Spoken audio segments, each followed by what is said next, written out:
Cuplikan Kalau kita PowerPoint pengen episode melihat kali ini. kenapa sih kekerasan obstetrik itu masih terjadi gitu ya, dan jangan-jangan nih perempuannya nggak sadar bahwa dia adalah korban gitu. Karena kemudian si korban misalnya ketika mengalami trauma lebih lanjut gitu ya, mungkin kemarin di diskusinya dengan Kak Fia sudah disinggung, itu kemudian dianggap sebagai respon yang berlebihan gitu. Karena itu sahabat Puan, ada beberapa tips nih yang bisa teman-teman sahabat Puan lakukan ketika menjadi pendamping bagi perempuan yang sedang melakukan persalinan, atau teman-teman mengetahui siapa yang akan menjadi calon pendamping nih. Gitu. Selamat datang di Power Puan.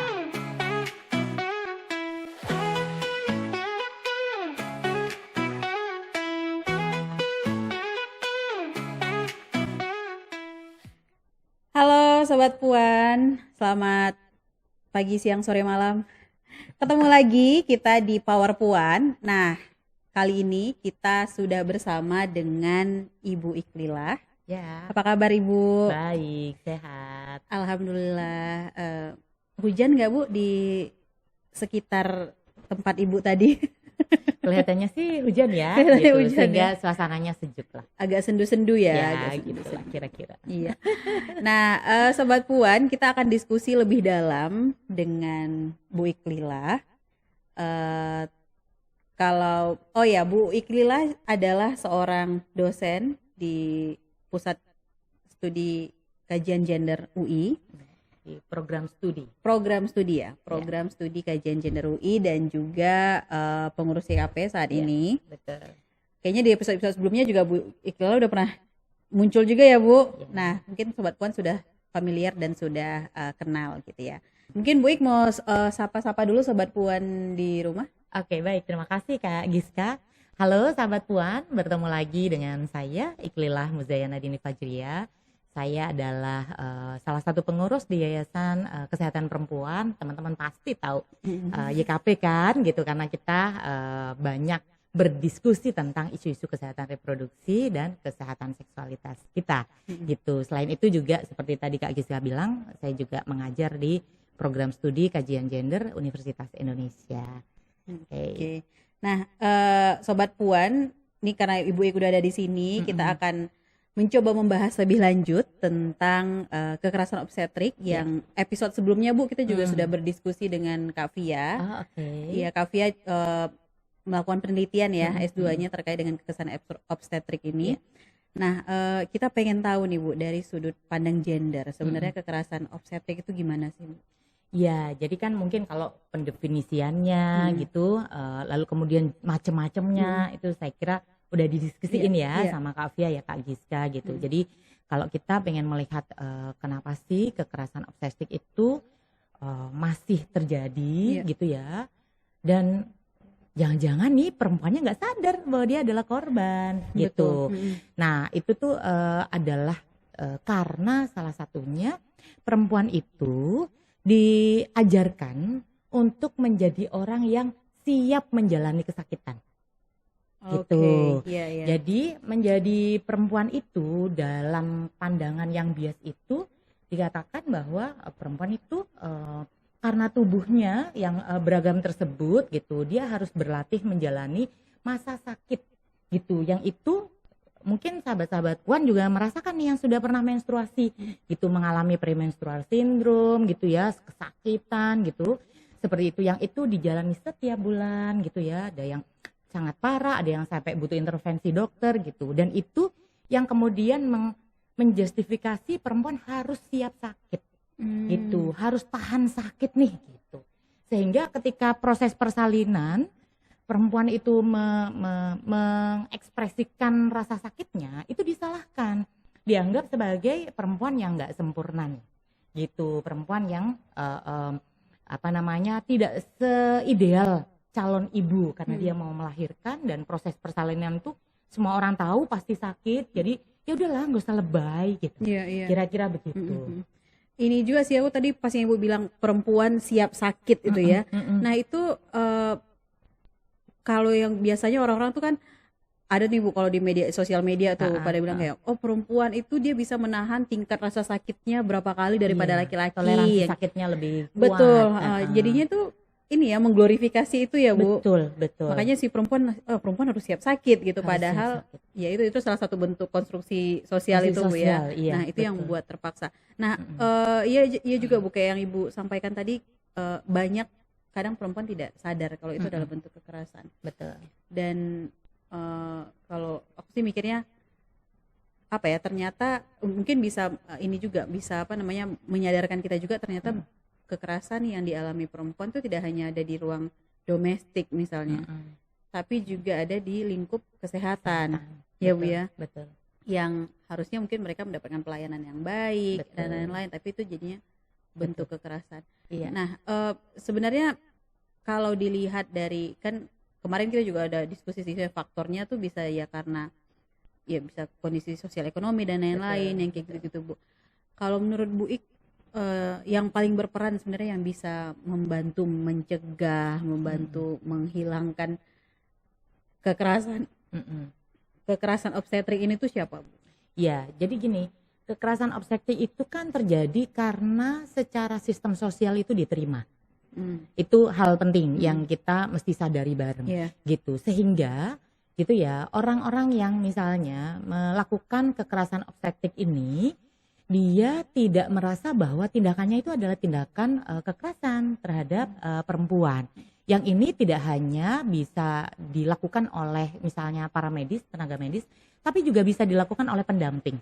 Oke. Gitu. Jadi misalnya nih, saya dalam proses persalinan, saya didampingi oleh suami saya misalnya. Nah, suami saya itu melihat saya kesakitan tuh justru kemudian dia menyalahkan saya. Misalnya, udah deh biasa aja sih. Ini kan ngelahirin yang kedua, gak usah lebih apa. Misalnya begitu. Jadi kekerasan obstetrik itu bisa terjadi, bisa dilakukan tidak hanya oleh tenaga medis, tapi juga oleh orang-orang yang berada di sekitar korban gitu ya. Terutama karena kemudian menganggap ekspresi kesakitan atau tindakan atau posisi perempuan dalam proses persalinan itu dianggap tidak ideal gitu dalam kerangka pandangan yang tidak menggunakan perspektif perempuan tentu saja.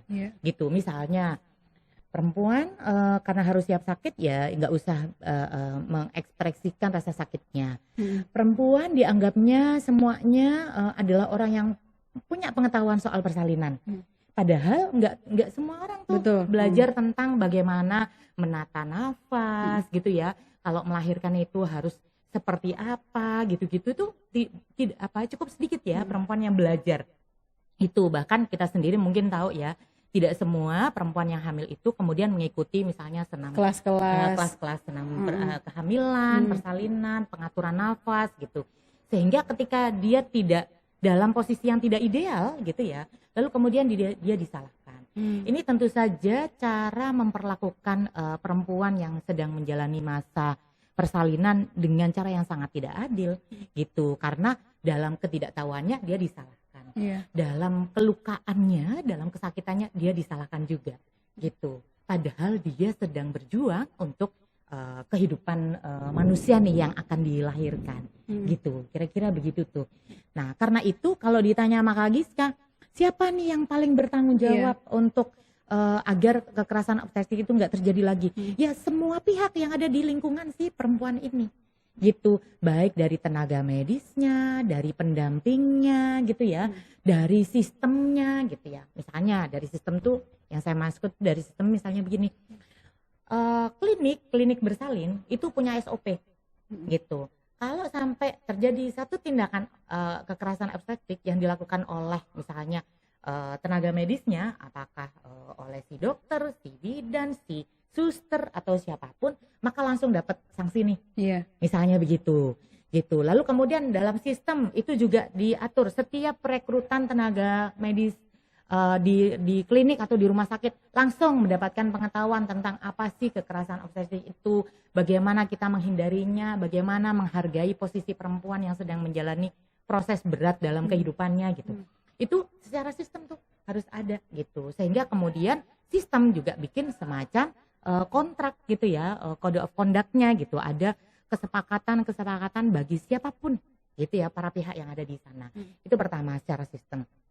Yang kedua, tentu saja dari tenaga medis yang ada di klinik, di rumah layanan sakit, kesehatan di lah ya, layanan Bu. kesehatannya gitu. Jadi kalau mereka tidak mengetahui tentang apa itu kekerasan obstetrik atau kemudian menganggap itu sesuatu yang normal, ya dia akan mengulangi tindakan yang sama pada aktivitas-aktivitas setelahnya gitu. Jadi dia akan menjadi kekerasan yang berulang, tapi nggak menyadari bahwa itu salah gitu. Sehingga memang sebagai tenaga medis harus tahu betul, harus cari informasi, pengetahuan, jangan hanya nunggu orang lain mengajarkan atau mengajak berdiskusi. Lalu yang ketiga adalah si pendamping itu sendiri. Apakah dia ibunya, saudaranya, suaminya yang mendampingi persalinan, maka dia adalah orang yang paling bisa melihat secara lebih empatik ya terhadap si ibu ini, dan kemudian dia bisa membantu untuk mencegah. Jadi misalnya kalau tenaga medisnya melakukan itu bisa langsung diingatkan gitu, bisa langsung disampaikan gitu, sehingga kemudian lebih berhati-hati gitu. Jadi ada sistem, terus tenaga kesehatannya dan juga pendamping Bu ya. Betul. Orang-orang yang ada di sekitar si perempuannya ya. Betul. Nah ini juga yang mungkin yang kurang disadari juga tuh yang kayak Bu Ik bilang tadi, tidak hanya dari nakes sebenarnya pengalaman kekerasan obstetrik ini bisa terjadi ya. Betul. Tapi juga orang-orang yang mendampingi itu. Betul. Dari suami, dari ibunya mungkin atau saudaranya.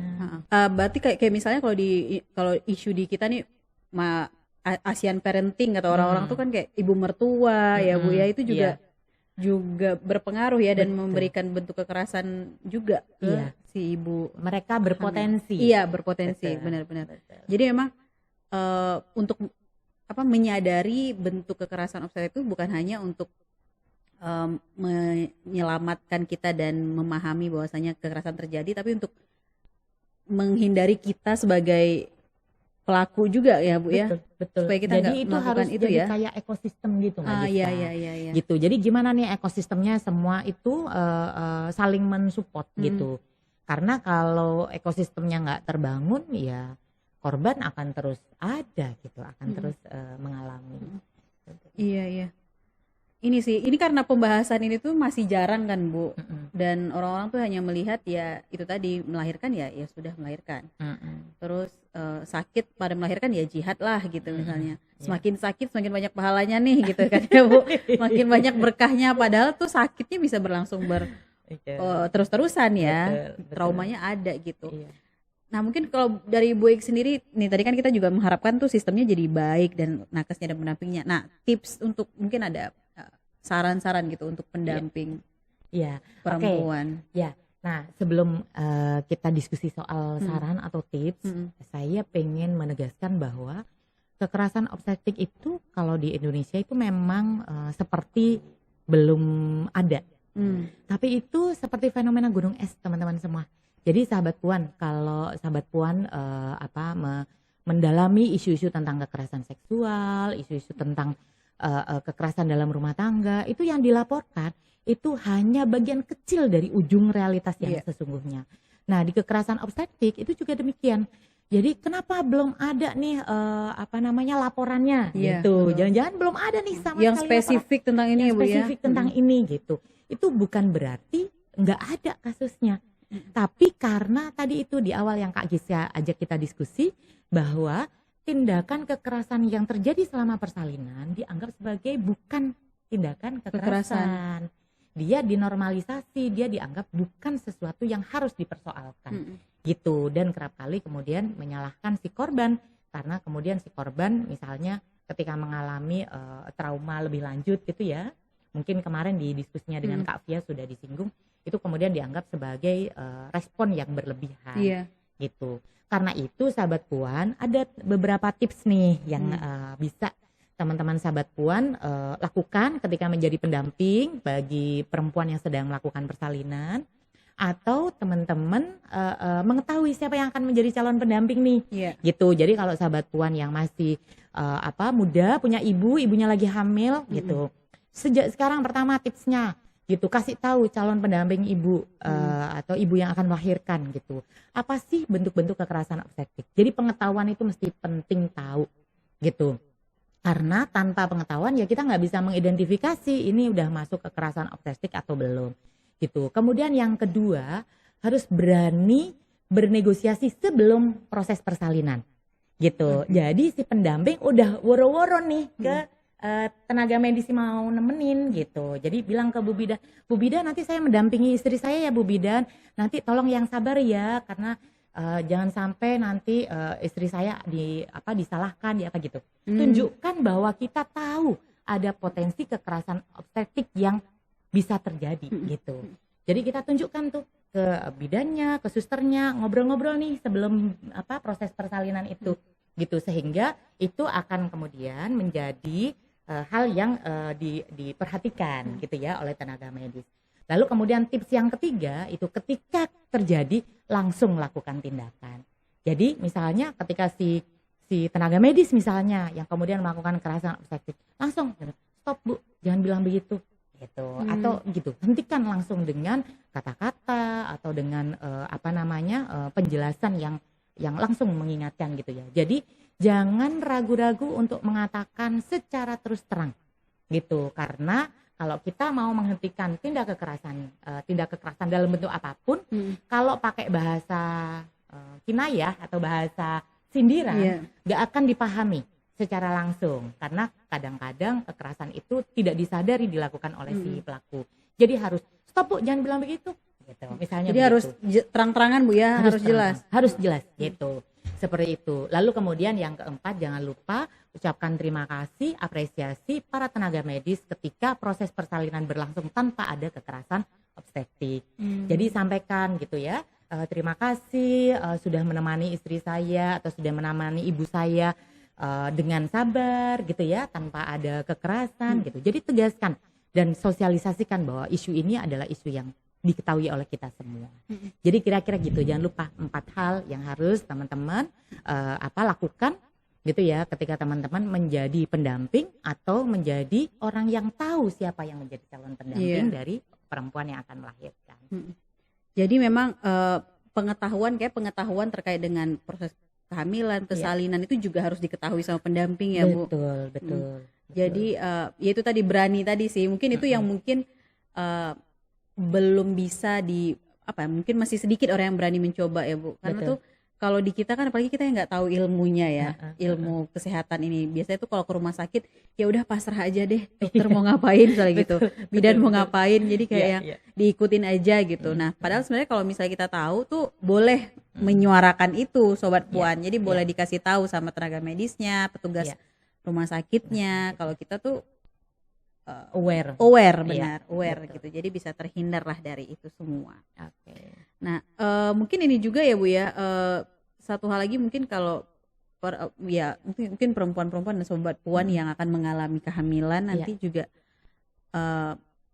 harus mengerti juga bahwasanya proses perubahan tubuh yang kayak Bu Ik bilang di awal tadi kan, kita di menstruasi aja tuh udah sakit banget gitu. Jadi kayak yang proses adaptasi tubuh berubah itu tuh kan memang sakit, tapi sakit lain yang disebabkan oleh intervensi orang lain tuh nggak bisa diwajarkan juga. Betul. Ya Bu ya. Jadi kalau proses natural ini tuh tidak bisa ditambah oleh sakit intervensi orang lain gitu loh Bu. Betul. Jadi jangan sampai kesakitannya itu berlapis. Nah ya gitu. Itu benar. Jadi rasa sakitnya bertambah gitu, karena sakit yang muncul karena situasi tubuh kita, karena organ reproduksi kita misalnya, itu aja harus diobati, itu aja harus diintervensi gitu ya, agar kemudian rasa sakitnya bisa berkurang atau bahkan hilang sama sekali gitu. Kita penting memastikan apakah sakit ini karena ada persoalan gitu ya, semacam itu. Nah situasi ini jangan kemudian diperparah dengan perilaku orang-orang di sekitar kita yang kemudian semakin membuat sakit fisiknya bertambah dengan sakit psikis gitu. Jadi jangan sampai kemudian perempuan mengalami kekerasan berlapis gitu ya, dan rasa sakit yang berlebih gitu ya, rasa sakit yang lebih berat dari yang semestinya begitu. Betul. Memang perlu ini sih, menggali informasi lebih banyak ya Bu. Betul. Biar tahu ya, kayak ya mencari, mungkin bisa baca artikel, baca lihat podcast mungkin, atau dengerin dengerin podcastnya YKP Iya, itu nih. pasti. Gitu. Banyak, kalau tadi Kavia juga bilang kalau ibu hamil tuh biasanya dibekali sama buku buku pink itu, panduan ya, buku informasi panduan sudah ilmiah. banyak. Nah, mungkin harus dilakukan itu Sobat Puan, Iya, supaya kita betul. bisa aman ya Bu ya. Betul. Jadi menjadi perempuan itu ketika mempersiapkan diri untuk menjalani proses reproduksi, kehamilan, itu banyak banget yang harus dipelajari oleh kita sebagai perempuan gitu. Jadi Sobat Puan jangan berhenti belajar, karena apapun yang kita baca, kita pelajari pasti akan kemudian membawa manfaat untuk kebaikan kita gitu. Betul. Seperti itu. Iya, ini emang ini sih pengingat Iya, untuk kita betul. semua. Betul. Tapi yang pengen ku highlight juga tuh itu tadi sih Bu, yang pendamping itu. Karena harus disadari juga, kadang kalau kita sakit tuh kan kita kayak udah pasrah aja, tapi harusnya dinotis juga sama orang-orang di sekitar itu ya. Betul. Betul. Nah, Bu, mungkin terakhir apa yang bisa Ibu sampaikan gitu untuk perempuan-perempuan Indonesia nih untuk supaya terhindar dari segala macam bentuk kekerasan sih sebenarnya Bu ya. Iya. Mungkin pesan pentingnya Iya. adalah kita sebagai perempuan nih, sahabat Puan semua, mari hargai dan hormati tubuh kita. Gitu. Karena dengan menghargai dan menghormati tubuh kita, ini adalah bentuk rasa syukur kita kepada Tuhan atas nikmat tubuh. Gitu. Jadi jangan sampai kita membiarkan tubuh kita disakiti, dilukai gitu. Agar tidak sampai ke sana ya kita harus tahu batas-batas mana yang kita bisa mentoleransi dan tidak bisa mentoleransi. Gitu. Jadi sekali lagi sahabat Puan, hargai dan hormati tubuh kalian karena itulah anugerah Tuhan terbaik untuk kalian. Luar biasa Bu Ik. Karena setiap tubuh berharga. Iya, betul. Betul. Setiap tubuh berharga. Baiklah, Sobat Puan, mungkin nanti Sobat Puan kalau misalnya ada lagi pengalaman terkait dengan terkait dengan kekerasan obstetrik, kemudian atau pengalaman sebagai pendamping yang melihat adanya kekerasan, mungkin kalau misalnya mau cerita, mau sharing itu bisa banget ke kita gitu ya. Bisa di komen, kemudian bisa di DM juga ke YKP. Jadi nanti Subscribe, jangan benar tuh harus tuh subscribe juga, dan nantikan informasi-informasi berikutnya yang lainnya. Betul. Oke.